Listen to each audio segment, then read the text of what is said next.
So today you're getting a look at my shop while it's torn up prior to the installation of my jib crane. But I would like to demonstrate and sort of explain some of the characteristics of a Chambersburg 200-pound utility hammer.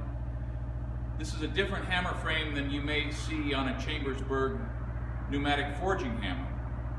The general utility hammer was made to the specifications and of the type that was used for steam power. Oil is the lifeblood of a power hammer, and if your power hammer is not leaking oil everywhere, you're hurting your hammer. So I always start with injecting 20-weight non-detergent into the incoming air line, 4 or 5 squirts, gives it a boost. I verify that my oiler is working. It has a hand crank option, and then it functions and inputs small amounts of oil as the hammer works. The other primary lubrication point is I put grease, plain old garden variety wheel bearing grease, onto the ways and onto the sword cam. This power hammer has a couple of characteristics that you just can't buy anymore, which we'll demonstrate in a few minutes.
So this power hammer was purchased by a friend of mine at an auction in San Jose, California, and I was delighted when I got back to my shop to see this sticker. It was manufactured for the Corps of Engineers by Chambersburg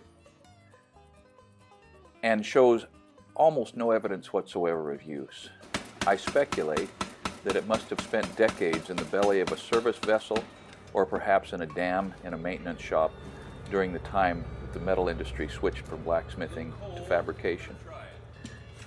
When I got it from the auction, the oiler and the dies had been cannibalized, pressed into service somewhere else, no doubt. A good friend of mine machined these dies out of a piece of 4350, which is a very, very abrasion-resistant steel. They're holding up pretty well, although a sweet spot is developing, which I will probably need to deal with before long. The decision to make flat dies rather than drawing dies or combination dies was agonizing for me, not having operated a power hammer before. I'm happy with the flat die decision. The oiler worried me. I ended up getting in contact with Bob Bergman at the Postville Blacksmith shop in Wisconsin. He not only had an oiler in stock, but he's an excellent source of information for this type of power hammer, having operated one commercially for quite a long period of time in his shop.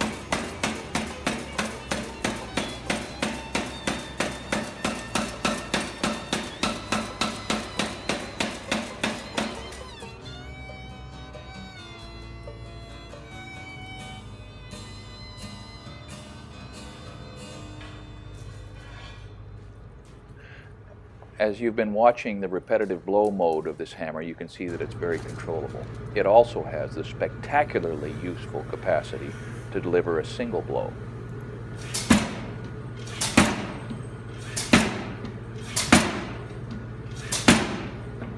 This makes it essentially a 200-pound treadle hammer, and you can use it with top tools for lining, for reducing shoulders, fullers.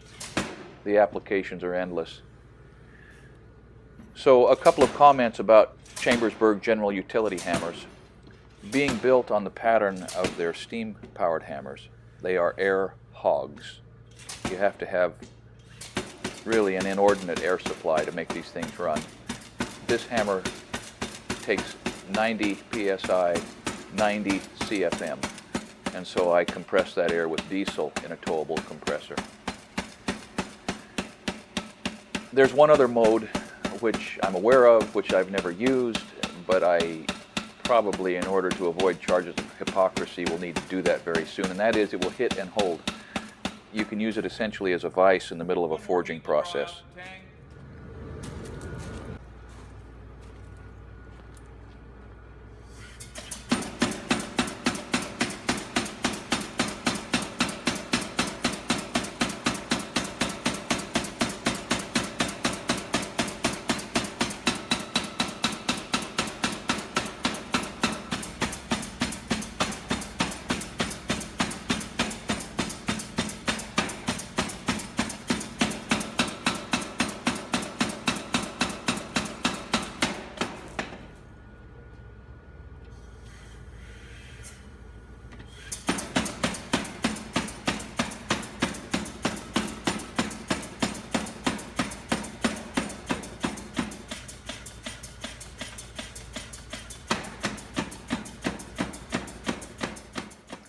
So as you can tell, a tool like this has unlimited opportunities to hurt you.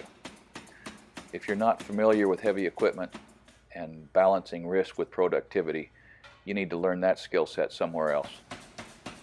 Be careful with these things.